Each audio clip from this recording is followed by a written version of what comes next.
Hari pertama yang apa yang berlaku di dalam neraka.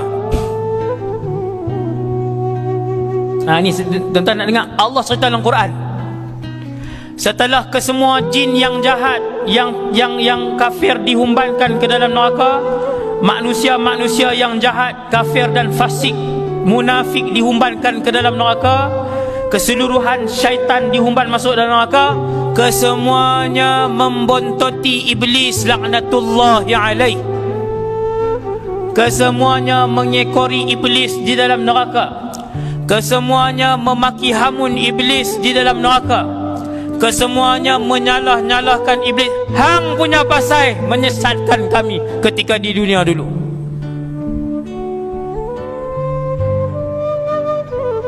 Kesemua mengeluarkan maki-makian di dalam neraka, menyalahkan iblis, memaki iblis, membontoti iblis. Ini yang berlaku, tuan.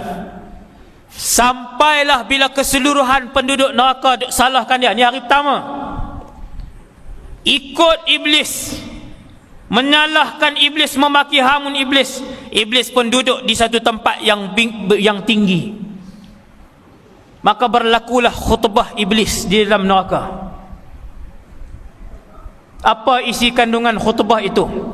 Diceritakan oleh Allah secara detail di dalam Al-Quran. A'udzu billahi minasyaitonir rajim. Wa qala asy-syaitanu lamma qudiya al-amru innallaha wa'adakum wa'dal haqq. Lalu bercakap, berpidato dan berkata-katalah iblis untuk kali pertama dan kali terakhir kepada pengikut-pengikut setia beliau yang sentiasa mengikuti arahan dan nasihat beliau di atas muka bumi Allah. Dia cakap apa? Innallaha wa'adakum wa'dal haqq. Sesungguhnya kesemua yang kamu dengar dahulu daripada utusan-utusan Allah itu benar. Apa yang para nabi dan para rasul tinggalkan itu benar. Apa yang rasul cakap tutup aurat itu wajib, itu benar. Apa yang para rasul cakap riba itu haram, itu benar. Apa yang para rasul bagi tahu taat kepada suami itu benar. Apa yang para rasul sampaikan itu benar. Wa wa'adtukum fa akhlaftukum. Apa yang aku janjikan itu, maka kesemuanya itu adalah palsu. Waktu tu iblis baru bagi tahu. Terlambat ke? Belum terlambat. Kita masih hidup di atas muka bumi Allah. Kemudian iblis menyambung. Tuan-tuan tengok. Wa ma kana li 'alaikum min sultan. Ketahuilah, tuan-tuan dengar Ketahuilah wahai semua penduduk neraka jahanam. Ketika itu, khutbah ketika itu. Ketahuilah wahai kesemua penduduk neraka jahanam, aku tidak mampu, tidak ada kuasa ke atas kalian ketika hidup di dunia dulu ni. Hari ni, malam ni, iblis tak boleh angkat kita tinggi-tinggi. Dia lepas 200 meter, 300 meter, bunuh kita. Iblis tak boleh untuk mengangkat pedang dan parang untuk menetak bahu dan leher kita. Iblis tak pernah pun mengheret tangan kita untuk kita masuk ke dalam disko. Iblis tidak pernah merentak pakaian kita untuk dikoyak-koyakkan untuk kita tidak menutup aurat. Kata iblis, wa ma kana li 'alaikum min sultan.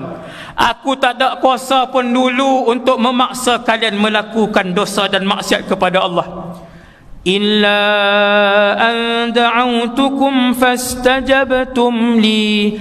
Kata iblis, ketika itu aku hanya membisikkan kepada kalian, tak payahlah tutup aurat lagi, tak payahlah pakai tudung lagi, baru umur 24. Tak payahlah bayar zakat, nanti duit kamu kerugian, duit kamu jadi sikit, tak payah buat keluar zakat.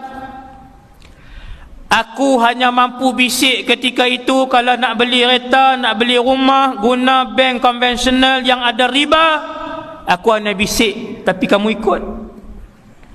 Aku yang bisik, kata iblis ketika itu, ambil ke semua harta ni sebab kamu anak sulung. Mereka tak kerti apa.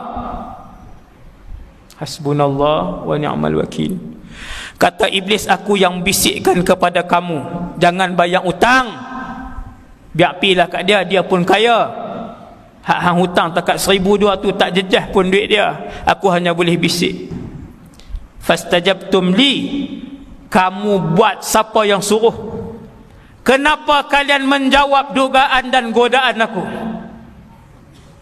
Fala talumuni walumu anfusakum, jangan salahkan aku pada hari ini, salahkan diri kamu, kata iblis.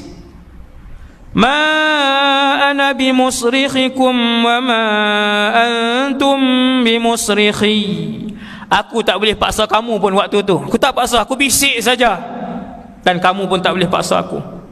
Inni kafartu bima asyraktumuni min qabl, hari ini aku berlepas daripada apa yang kamu buat ketika tu. Innal zalimina lahum azabun alim, maka Allah pun sebut, sesungguhnya orang-orang yang zalim itu bagi mereka azab yang pedih, azab yang pedih.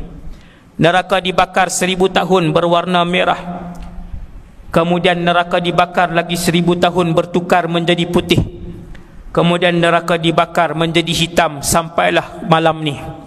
Tuan-tuan yang dirahmati Allah, kalau tuan-tuan tanya malam ni neraka ada ke tak ada lagi, jawapan dia sudah ada. Neraka yang luas itu sudah pun ada. Api telah pun dihidupkan belum ustaz dalam neraka? Api telah pun dihidupkan. Kalau tuan-tuan tanya kat saya pada malam ni apa bagaimana keadaan dan warna dalam neraka, saya boleh jawab kepada tuan-tuan, keadaannya gelap gelita. Dia gelap bukan sebab dia bergaung jauh ke dalam, tetapi neraka itu gelap kerana warna apinya gelap, berada pada puncak kepanasan.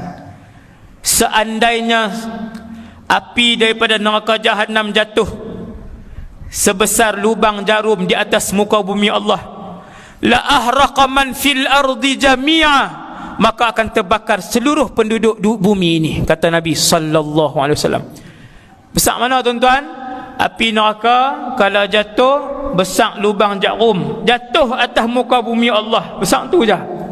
La ahraqa man fil ardi jami'a, seluruh penduduk dunia akan terbakar. Akhir sekali saya sebut kepada tuan-tuan, Nabi sebut ada satu orang yang paling kaya di atas muka bumi Allah, yang paling masyhur atas muka bumi Allah, yang paling senang atas muka bumi Allah. Allah ambil dia di padang mahsyar. Ni ada ni. Allah ambil dia di padang mahsyar, kemudian Allah celupkan lelaki ini ke dalam neraka sesaat saja. Saatnya celup buat naik, kemudian bagi elok balik. Lalu Allah tanya dia, dulu berapa lama kamu mendapatkan nikmat hidup, kemasyhuran, kekayaan? Dia paling kaya, dia paling masyhur, dia paling senang. Allah Ta'ala tanya, dulu berapa lama kamu hidup dalam keadaan senang? Hak dini jawab apa? Dia kata, 1 saat pun tak ada. Bila aku hidup senang? Nabi kata, 1 saat ya dicelup manusia yang paling kaya, yang paling mewah hidup di dunia, Allah Ta'ala selup sesaat je dalam neraka. Dia lupa 60 tahun kehidupan dia dulu, lupa sesaat. Lalu kata Nabi, Allah ambil manusia paling celaka, bukan jahat, celaka, susah. Lahir-lahir cacat, lepas tu susah sampai mati susah. Ambil manusia yang paling rogi ni, yang paling susah, celup dalam kehidupan syurga, bagi dia tengok syurga sesaat saja, masuk, Allah Ta'ala angkat dia. Allah Ta'ala kata, dulu berapa tahun hidup susah di dunia? Dia kata, bila aku hidup susah?